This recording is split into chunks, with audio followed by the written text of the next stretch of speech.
used to go out on the beach at night to be romantic with the girlfriend, right? A romantic setting with the full moon and so on.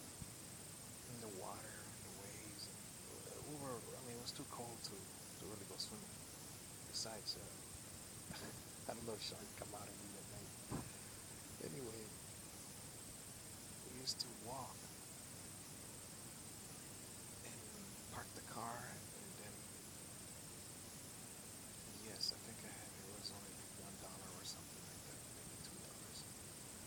Yeah, $2, so we wouldn't have to rush to walk back. And the problem I faced was, as a young man, I used to see all of these single men, young ones, drinking beer on the bridge that I had to walk on with a girlfriend. So the best advice is get your own apartment or your own tiny house. Take your girlfriend there, cook some food, and that is way better. Put some ocean waves music. Put a PowerPoint or something with the beautiful beach scenes. But it's better to do that than to go to the beach where there are guys drinking, where things could have gone wrong. And ever since then, so I'm an old man now, but ever since then, I've heard and read stories about uh, gangs of young men attacking lovers or boyfriends and girlfriends and doing terrible things to the girl and leaving them both for dead or one of them. So, for safety reasons, it is better not to go to the beach.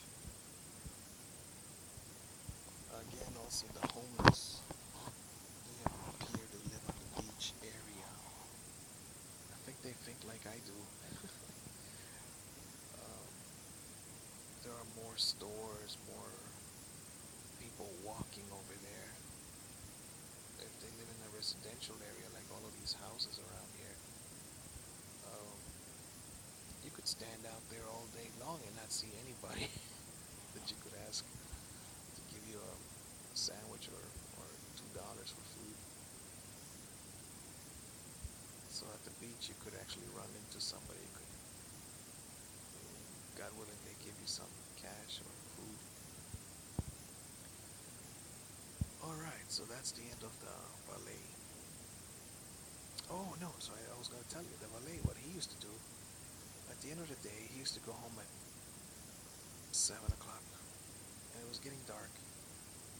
And I saw him pull the shirt from underneath his pants. Right, it was tucked in before, and he would take off a couple of buttons. And so after he did that for several days, I asked him, "Why do you do that?" And then he said that he lived on 71st Street and there were a bunch of these alcoholics on the beach. The same thing that I used to think about. And he said that I have to look like I'm gonna ask them for money instead of so that they don't ask me for money. Because then I don't know if they really want money or they want to beat me up or what they want. And so I do it because this way it looks like they don't know if I'm carrying a gun or not, or a knife or whatever. So that was a strategy that he used to use. If I go dressed all nicely like I used to do, man, it's not safe over there. It is not safe.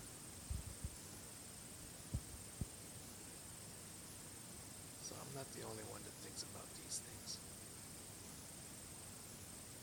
Alright, Napa Auto Parts. This time I'm 16 years old and I went to one school and there were a few guys from the rival school. I didn't know they were rivals. I didn't know what that word meant even. So I started working and then for some reason the guy at that school that I went to, he was a senior though, he didn't like me. And so I was putting away the rubber pieces on the shelf. They there was a wall behind me. And then he began to throw and hit the wall, but it was scary because I said, how do I escape from here? I'm in between two aisles. This guy's throwing at full speed. I mean, there is no adult around here. He's throwing these hoses that go on the cars, the ones that are maybe 12 inches long, but they're not, they're curved, so like you don't really know how long those things are, but they're about 12 inches long, and he 13, 14, and he's throwing them against the wall. He's throwing the big ones. I was putting away the little ones. And so then I just stayed there for a half an hour as he and others of his body, it must have been others too, because again, those aisles are long, probably from first base to the home plate on the baseball gym. But so I couldn't really see who they were, but I saw one of them throwing them at me, and he was from the same school I was. But he was throwing them full speed, making a big sound on the cement wall, making a big mess at the same time, and just throwing them and throwing them and throwing them. Maybe it wasn't half an hour, but it felt like it. It was only 10 minutes. But then finally they left away. Now that's bullying. So I reported him. And the guy's name was Daniel, the one that fired me. He was the one that hired me too. And he told me, he was only 25, and he told me that he had to let me go. And he couldn't look at me in the eyes. And it looked like he was going to cry. And I was the last man in. I was the last one hired. I was 16. I was a good worker. I mean, when you first get a job, you want to do a good job, and that was one of my first jobs. I had collected a few paychecks. Another thing I didn't like about that was they had this cardboard boxes that used to be flattened and then used to throw them into the furnace. And I was happy I was not working there because, 120 pounds, 130 pounds, they could easily have picked me up and thrown me in that furnace. I used to think that it was just like hell. A place just like hell. So, the best advice I can give you, young man, is one, carry whatever is necessary so that you are safe. One, your safety depends on you. Two, get a camera so you could record these actions and that the bullies can be punished. Three, well, I didn't know that at 16 years old I didn't have to work, because I started when I was less than 12, cleaning the church toilets, and eventually I got fired for not doing it because I didn't want to do it. But I remember doing the work for a little bit, and there was all the money would go to my mother. And then when I was at the pizzeria, I couldn't even stay up past 9 o'clock, and I had to stay until 1 o'clock in the morning, and I was so sleepy. And yes, there were work hours like Friday, Saturday, Sunday, but on Sunday, it was a school night, let's say, meaning that the next morning I had to go to school. And so it made life rough. And I was actually, there was a lawyer, aggressive personality, and a teenager, one of my mom's friends. Well, my mom had a roommate, right? And the roommate's daughter was in high school. And she told her mother, "You have to support me until I'm 18 years old. I don't have to, and the job that I have is my money. I don't have to give it to you." And I was like, wow, such a wonderful, she knew her rights.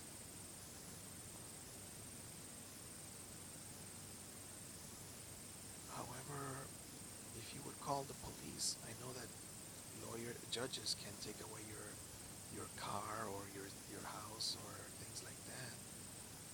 confiscate. The IRS can take things from you. So I believe parents can confiscate things also. So what I liked about it is that she defends herself. Of course, that's not the best way of handling.